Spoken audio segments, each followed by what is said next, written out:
I love the famous quote attributed to Napoleon: "History is a set of lies agreed upon."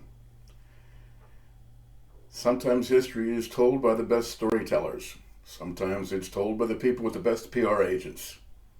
But history is not always told by the people who had the greatest impact on our lives. During the War of Currents, Tesla's tragic story, from the man who came to America with 4 cents in his pocket to the guy who lit up Niagara Falls, makes such a great story. And of course, you had Edison, the PR junkie of his day, who was walking the streets, probably bumping elbows with Tesla, saying, "What a great guy am I." They made for great stories. But George Westinghouse, the practical, ethical genius who quietly built the infrastructure that pushed us into the 20th century, he gets pushed into the footnotes. George Westinghouse himself secured 361 patents. He founded 61 companies that have lived on for centuries, and he revolutionized railroad safety and AC power.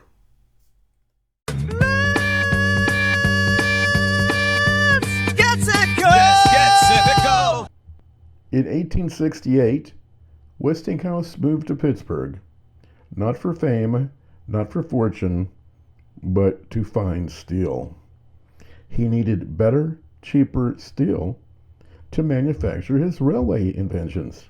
While he was there, he developed a railroad air brake, the system that allowed trains to stop safely and more reliably. Westinghouse's greatest invention was the air brake that saved countless lives and made modern railroads possible.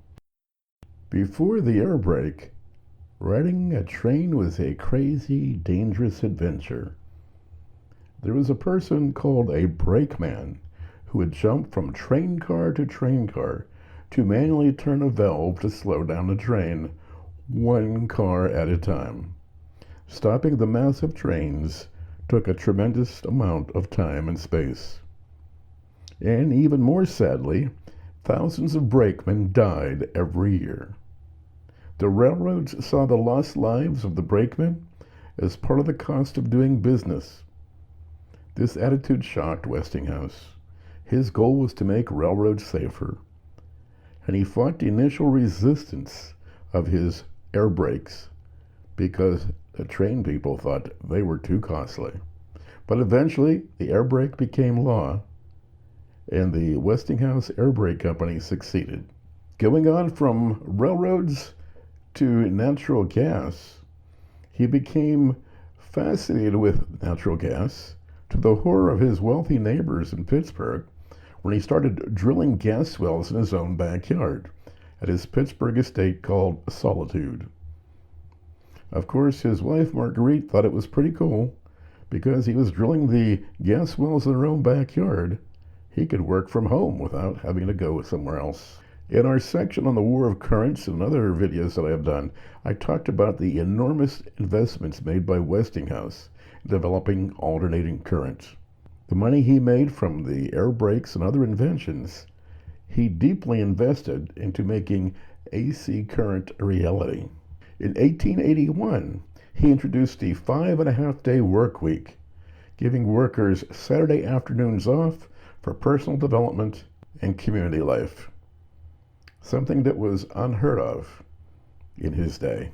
Westinghouse saw it happening in England and thought, why shouldn't American workers have this too? Another difference between Edison and Westinghouse really hits home when people raise the question of who holds the most patents, George Westinghouse or Thomas Edison. Westinghouse was happy to point out that in his companies, employees were allowed to register patents in their own name, something employees of the Edison companies did not have the privilege. Patents filed for inventions while working for Edison were done in the name of Thomas Edison. But George Westinghouse never sought fame. He didn't chase the headlines. A quote that's reproduced in several biographies of Westinghouse, including the Library of Congress, makes this statement that George Westinghouse said. If someday they save me with the air brake, I contributed to civilization, something to the safety of human life, that alone will be sufficient.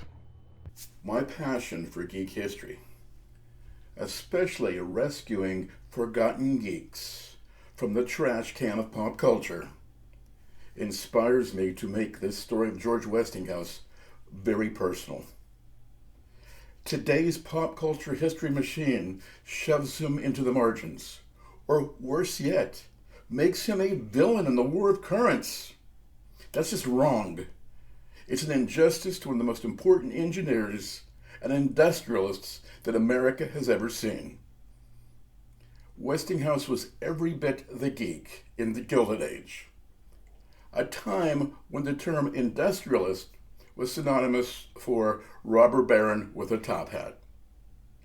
Westinghouse proved you could build an empire without treating your employees like slaves. He didn't have Edison's ego. He didn't have Tesla's theatrics, but he didn't need them because he was respected by his employees, admired by his peers, and trusted by the people who actually worked with him. And for me, this story is more than just some research I did looking up a Wikipedia article. I grew up in Western Pennsylvania, surrounded by the companies and the technologies that Westinghouse himself created.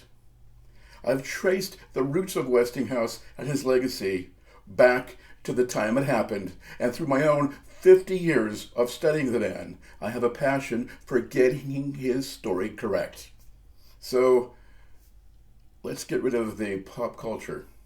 Let's get to the real truth about the man himself, George Westinghouse. But the people who worked for Westinghouse, who knew who he was, they remembered him. The Westinghouse Memorial in Pittsburgh was funded not by bankers, not by politicians, but by over 50,000 employees. And in that monument, it states an enduring testimonial to the esteem, affection, and loyalty of the employees of the great industrial organization of which he was the founder. Well, the robber barons of their day built the empires. George Westinghouse built the modern world for everyone else. When he died, it wasn't the tycoons or some government grant that built him a stadium, that built him a monument. It was 50,000 people of his own company, the people who knew him and worked with him and loved him, that funded the Westinghouse Memorial in Pittsburgh. That in itself should say something about the man. The next time you flip on a light switch, think about this forgotten geek from Pittsburgh. The man who took on Thomas Edison and won. The quiet inventor who gave us countless inventions, who himself got pushed into the margins. So why do you think? Why has he been pushed into the margins? Is it simply because he was a quiet man? The people of his day were better storytellers? Or do you believe another one of those cult conspiracy theories? What do you think, huh? Tell me. You got any ideas on this? Well, I'm here to make sure that more forgotten geeks have their stories told. So don't forget, give this a like, hit the subscribe button, and stay tuned for more stories of the forgotten geeks. Have a great one.